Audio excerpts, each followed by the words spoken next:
विद्यार्थी मित्रांनो, 5वी आणि 8वी स्कॉलरशिपचा रिझल्ट आता नुकताच लागलाय आणि त्याची मेरिट लिस्टची सर्वजण वाट बघतायत. पण 4थी आणि 7वीचा रिझल्ट कधी लागणार याच्यावर भरपूर सारे प्रश्न येत होते. तर 4थी आणि 7वीचा मेरिट लिस्ट कधी लागणार, त्याचा रिझल्ट कधी लागणार, रिझल्टच्या नंतर मेरिट लिस्ट लागते.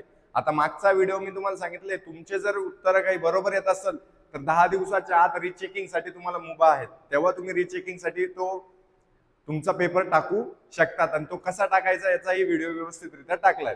पण आता जर 4थी आणि 7वीचा रिझल्टचा जर तुम्ही वाट बघत असाल तर तुम्हाला हा व्हिडिओ पूर्ण बघायचा आहे. आणि व्हिडिओवर जर नवे असाल चॅनलवर तर सबस्क्राईब करायला विसरायचं नाहीये. आणि नवनवीन व्हिडिओसाठी, नवनवीन अपडेटसाठी, नवनवीन स्कॉलरशिपसाठी चॅनलच्या बेल आयकॉनला प्रेस करायला विसरायचं नाही. तर नुकताच लगेचच आपण आपल्या मुद्द्याकडे वळूयात. सर्वात अगोदर तुम्हाला व्यवस्थितरित्या सांगतोय, सर्वांनी एकदम लक्ष द्यायचं आहे की सांगितलं काय गेलेले आहेत आपल्याला. बघा, आता जेव्हा आपल्याला याच्यावरून कळालं की पोर्टलवरून सॉरी एक मिनिट थांबा.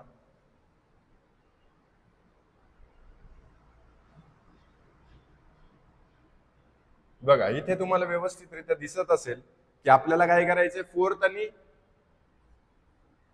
फोर्थ आणि 7चा स्कॉलरशिप रिझल्ट हा केव्हा लागणार आहे, रिलीज इन जून 26. म्हणजे काय, जूनच्या 15 तारखेपर्यंत, 15 तारखेच्या आत काय लागणार आहे, हा रिझल्ट लागणार आहे. 101% 15 तारखेच्या आत 4थी आणि 7वीचा स्कॉलरशिपचा रिझल्ट लागेल. मागच्याही वर्षीचा पेपर झाल्यानंतर 1 ते 1.5 महिन्यात आपला रिझल्ट लागलेला होता. आणि त्याच्या 1 महिन्यानंतर, म्हणजेच जेव्हा पेपरचा रिझल्ट लागला त्याच्याच 1 महिन्यानंतर, कंडक्टेड एप्रिलला झाली होती, 26 एप्रिलला एक्झाम झाली होती. एप्रिल, मे, जून, म्हणजे काय, 1 ते 1.5 महिन्यानंतर रिझल्ट लागतो. आणि एक्सपेक्टेड डेट जून मध्ये आहेत आणि मेरिट लिस्ट जुलैमध्ये लागते, त्याच्या 1 महिन्यानंतर. म्हणजे इथे 1.5 महिन्याचा गॅप असतो आणि इथे 1 महिन्याचा गॅप असतो. म्हणजे इथे 45 दिवस आणि इथे 30 दिवस असा गॅप नुसार तुमचे काय लागत असतात. म्हणजे एप्रिल 26 ला तुमचा काय लागला, एक्झाम झाली, जून 15 पर्यंत तुमचा रिझल्ट लागेल आणि जुलै 15 पर्यंत काय लागेल, तुमची मेरिट लिस्ट लागेल. अशा प्रकारे तुम्हाला काय होणार आहे, मेरिट लिस्ट लागणार. आता जे कॅन्डिडेट्स आहेत त्यांना 5,000, 4थीच्या कॅन्डिडेटला 5,000 रुपये आणि 7वीच्या कॅन्डिडेटला 7,500 रुपये. म्हणजे काय, इथे तुम्हाला जवळपास 400 की 500 रुपये असा मंथली पडेल आणि इथे 700 की 750 रुपये मंथली तुम्हाला स्कॉलरशिप भेटणार आहेत. इथून तुम्हाला व्यवस्थितरित्या कळेल की आपला रिझल्ट कसा लागणार आहे, केव्हा लागणार आहेत. आता याच्याच नंतर जे 4थीचे आणि 7वीचे विद्यार्थी आहेत त्यांच्यासाठी एक खूप चांगली गोष्ट आहे. लवकरात लवकर त्या रिझल्टची आपण वाट बघूयात.